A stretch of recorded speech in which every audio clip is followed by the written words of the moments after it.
So, nako dito sa akong palalitan sa Tayasan, kanya walay tendera. Timing niabot yung bana. Nagkuan. Timing niabot sila dire. Ani parking bugo. So, shout out sa tagiya dire sa Tayasan. Ganiya pagagi na wala siya katong wala ni siya dire karon. So, pagagi na ganiya wala pa may display. Usahay alas 10 na nagway na. Masyado ba?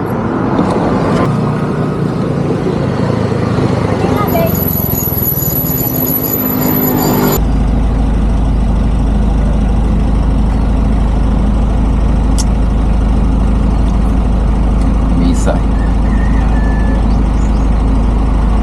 Wow.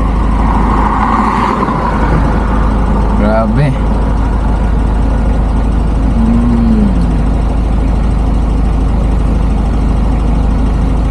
Ngunit tugba ng mga pure. So kung katong mga taga-Tayasan or taga-Himalalo, taga-Ayungo na iting, kailangan mo palit og tugba nga tamis, lami. Original tugba.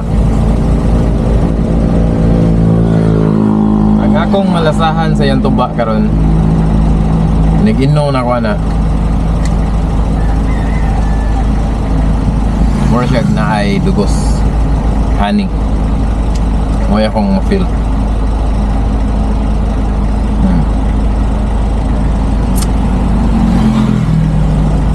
Yan to ba, murag na honey. Sabotan bagko, fresh, o maayong klaseng one, yung gikuhaan na.